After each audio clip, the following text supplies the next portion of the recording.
Why saying something wrong is better than saying nothing.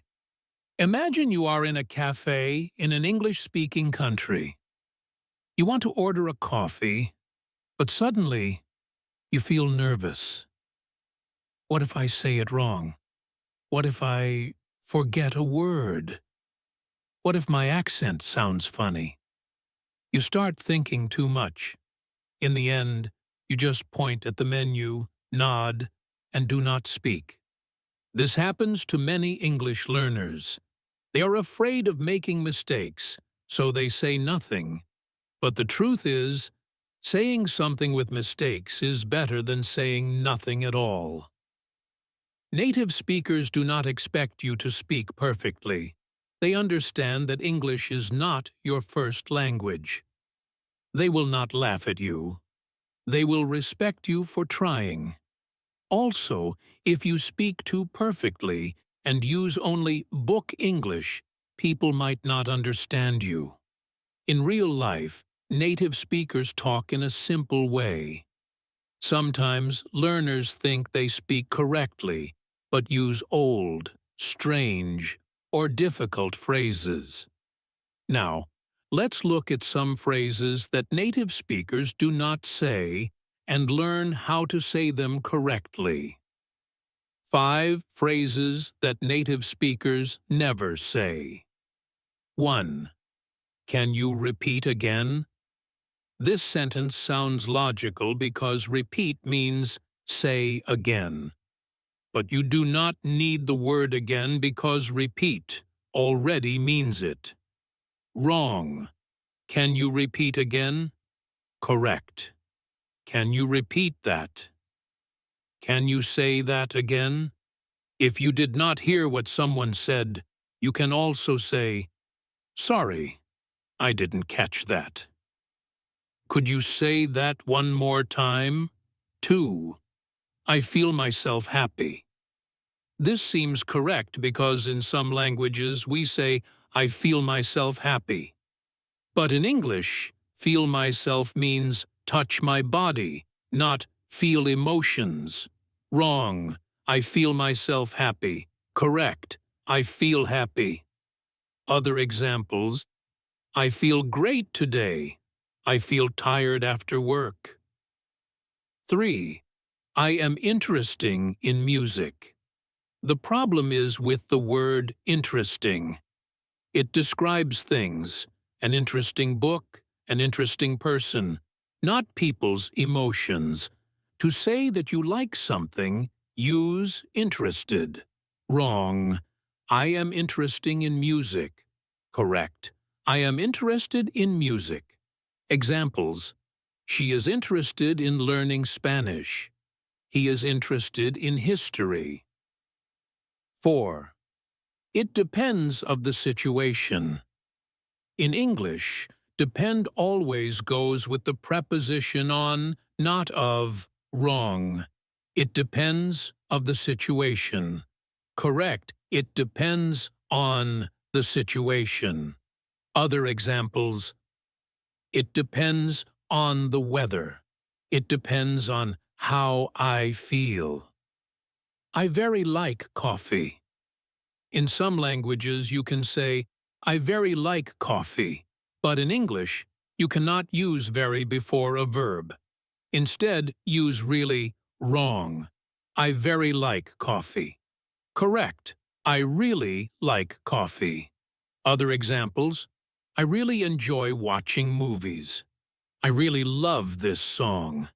How to make your English sound natural.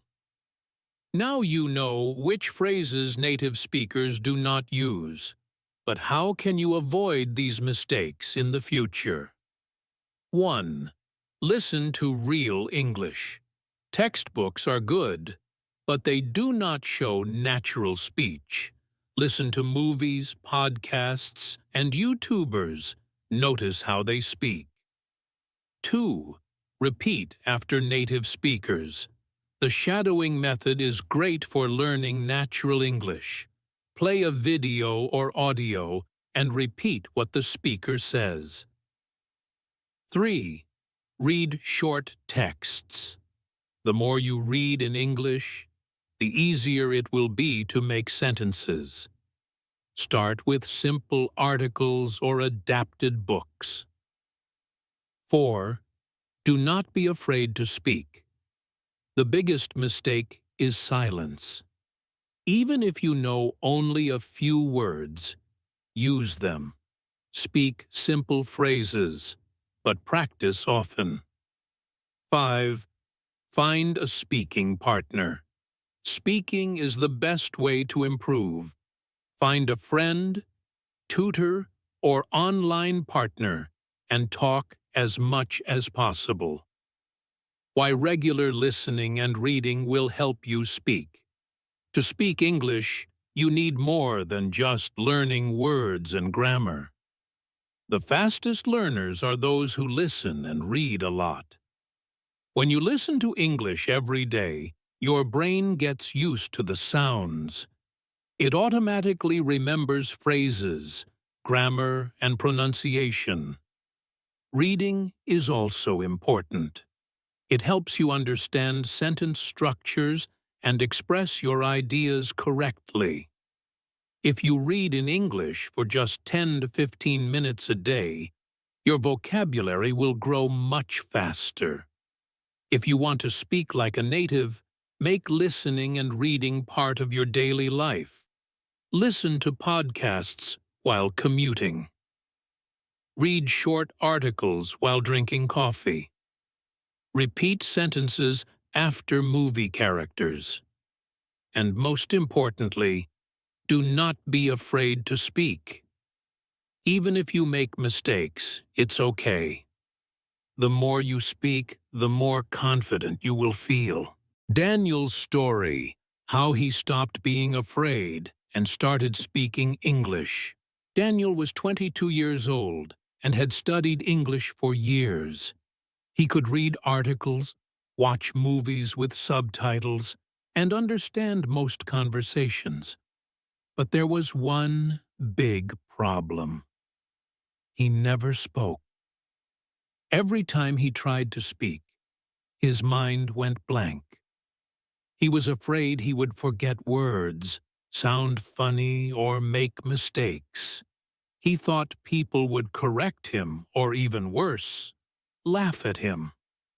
At university, he had chances to join international projects, but he refused because they required speaking English. He avoided speaking clubs because he thought others were better than him.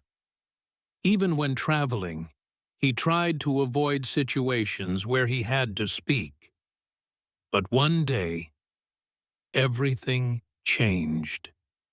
His first steps to confidence. One day, his friend Marco invited him to travel to London for a few weeks. It was a great opportunity, but Daniel was scared. How will I communicate? He thought. You know English. You just need to stop being afraid, Marco said. If you don't start now, you never will. Daniel started practicing. Every morning, he spoke simple sentences to himself. Today, I will go to work. I am making coffee. He also started sending voice messages to a friend instead of texting. At first, it felt strange, but soon, it became normal. His first conversation with native speakers. When they arrived in London, Daniel was still nervous. But on the first day, he had to order a coffee. He wanted to point at the menu, but he decided to speak.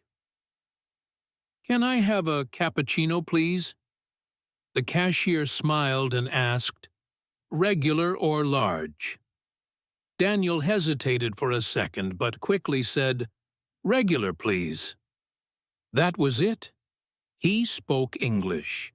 It was just one sentence, but he felt amazing. A turning point. Later, they joined a group tour outside the city. Two German tourists started talking to them in English. Daniel wanted to stay quiet, but then he thought, "Why should I be silent? I understand them." He joined the conversation. At first he used short sentences, but after a few minutes he relaxed and talked for 20 minutes. At the end, one of the tourists said, "Your English is great." That moment changed everything. How English changed his life. After returning home, Daniel decided to use English every day. He started listening to podcasts, watching videos without subtitles, and writing in English. The most important thing, he started talking. He joined a Facebook group about technology. First, he just read comments. Then, he started replying. Soon, he made new friends and chatted daily. A year later, Daniel traveled to the U.S. for a conference. He felt confident at the airport, in restaurants, and at events. He spoke without fear. At the conference, he met Sarah from Canada. They talked all evening. When she learned that English was not his first language, she said, "Wow, but you speak really well." That was proof that he made the right choice. Speaking is more important than being perfect. What can you learn from Daniel's story? Start speaking, even if you are afraid. The more you practice, the easier it gets. Mistakes are normal. Even native speakers make them. People just want communication. They do not judge your grammar. Make English part of your life. Speak, listen, read every day. Daniel overcame his fear and started speaking. You can too. Just stop being afraid and start now. Thank you for choosing Capybara English Listening. Listen to this text 2 to 3 times to understand it better. Then, try to retell it in your own words. It's great practice.